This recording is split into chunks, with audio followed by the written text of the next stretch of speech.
The sun dipped behind the mesa, painting Dusty Creek in shades of amber and crimson.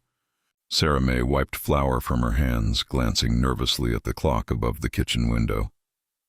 Jake would be home soon from the cattle drive, tired and dusty, expecting nothing more than his usual birthday supper of beans and cornbread.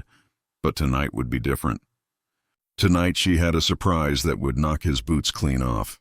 The sound of hoofbeats announced his arrival.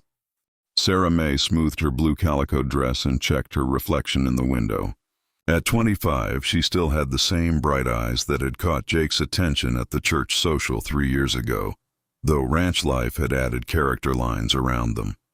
Sarah May, I'm home. Jake's voice boomed through the cabin as his spurs jangled across the wooden floor. Something smells mighty fine in here. Happy birthday, darling. She rushed to greet him, standing on tiptoes to kiss his weathered cheek. Even after a long day, he still smelled like leather and sage. Jake wrapped his strong arms around her waist, lifting her off the ground. Well, ain't you a sight for sore eyes? What's got you all gussied up? I have a surprise for you, she said, her eyes twinkling with mischief. But first you need to wash up and put on your Sunday best. Jake raised an eyebrow. Sunday best? On a Tuesday? Woman, what are you up to? Just trust me, Jake Morrison. When have I ever steered you wrong? Well, there was that time you convinced me to try riding that ornery Mustang. That doesn't count. Sarah May laughed, pushing him toward the wash basin. Now go on, get cleaned up. Your surprise will be here any minute. As Jake splashed water on his face, Sarah May's stomach fluttered with nervous excitement. She'd been planning this for weeks, ever since the letter arrived. Her sister Emma had finally agreed to visit after 2 years of stubborn silence following their father's will dispute. The sound of wagon wheels crunching on gravel made Sarah May's heart race. She peeked through the curtains and saw a familiar figure climbing down from the driver's seat. Jake, hurry up. She's here. She? Jake emerged from behind the washstand, his dark hair still damp, confusion written across his rugged features. Sarah May, what in tarnation? A knock at the door interrupted him.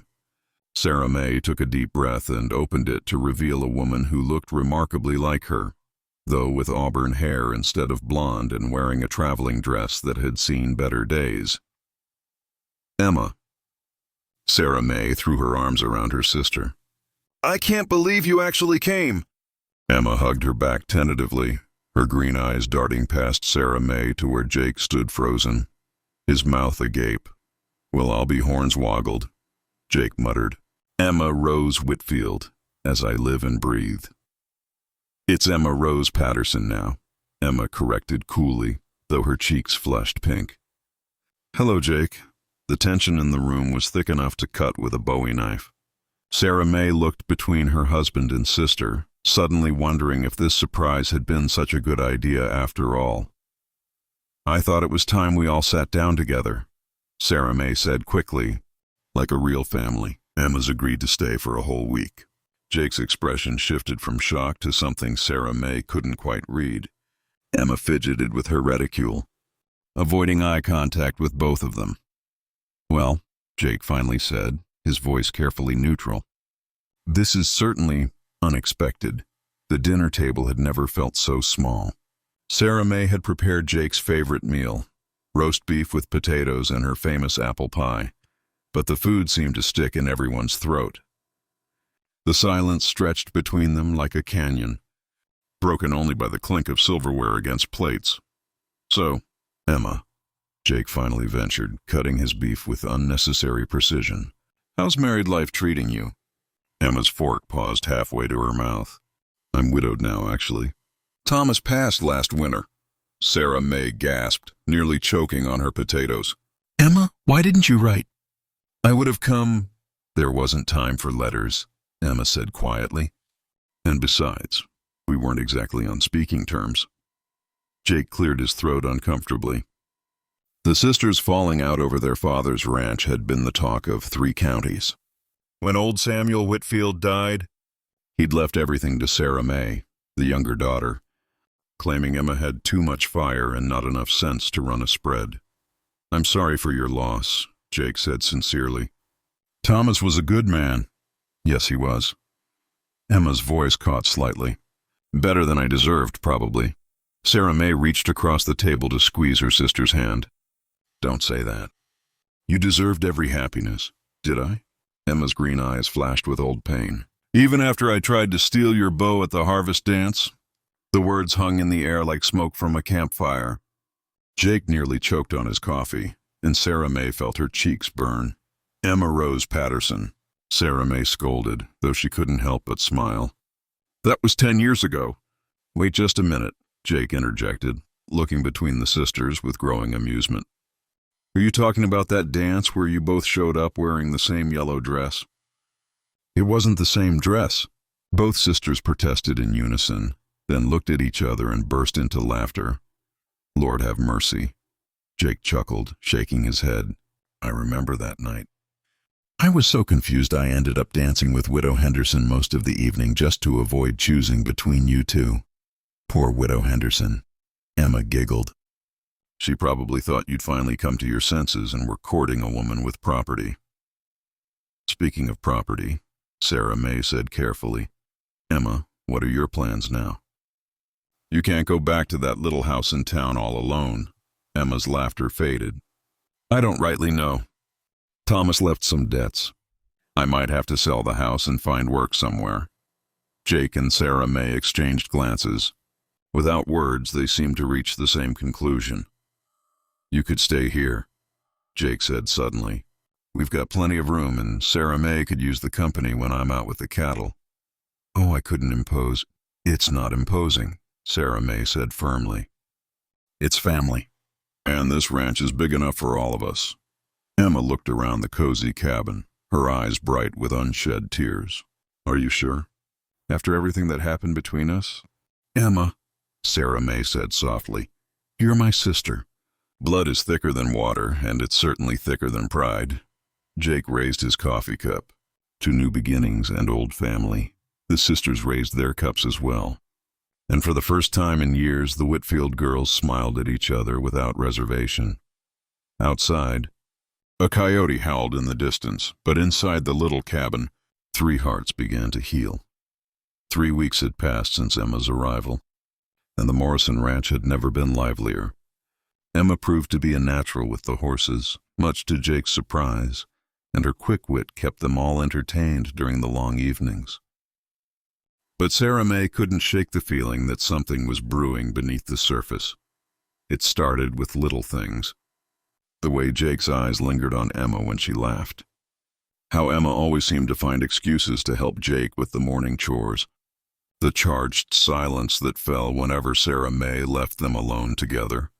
I'm being ridiculous, Sarah May muttered to herself as she kneaded bread dough with more force than necessary. They're just getting reacquainted. But when she looked out the kitchen window and saw Jake teaching Emma to rope cattle, his hands covering hers on the lariat, her heart clenched with an emotion she didn't want to name. Jealousy is an ugly thing. Sarah May Morrison, she whispered to herself. Especially when it's your own sister. That evening, as they sat on the porch watching the sunset, Emma broached the subject that had been dancing around them all like tumbleweeds. Sarah May, Emma said carefully, I need to tell you something. Jake shifted uncomfortably in his chair, and Sarah May felt her stomach drop. What is it?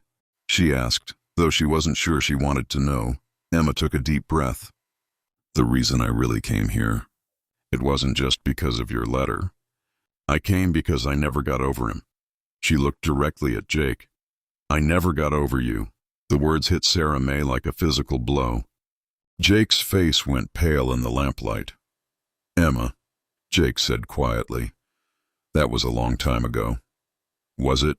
Emma's voice was barely above a whisper. Because every day I was married to Thomas, I thought about what might have been. About the choice I made that night at the harvest dance.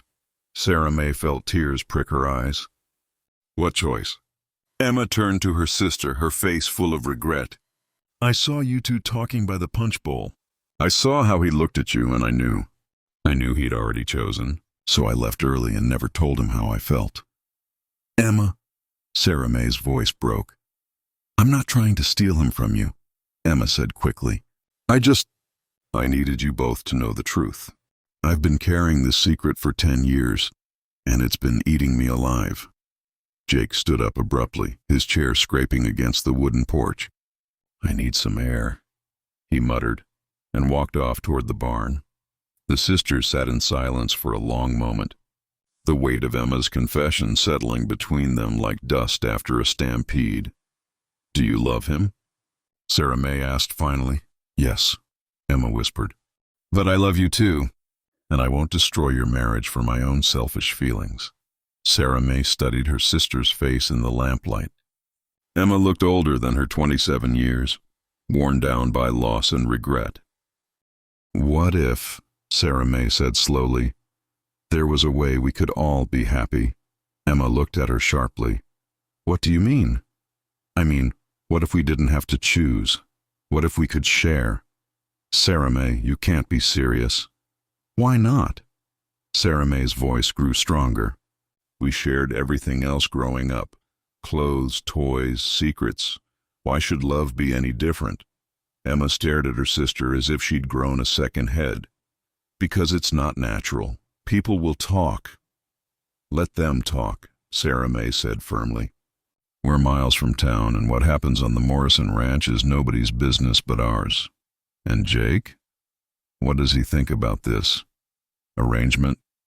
Sarah May smiled for the first time all evening. "Why don't we go ask him?" Jake was brushing down his horse when the sisters found him in the barn. He looked up as they approached, his expression wary. "Jake," Sarah May said, taking his hand, "we need to talk. If this is about what Emma said—" "It is," Sarah May interrupted, "and I have a proposition." Jake raised an eyebrow. "I'm listening." Sarah May took a deep breath. "What if we all stayed together, as a family, a real family?" Jake looked between the sisters, confusion written across his face. "Sarah May, I'm not sure I follow."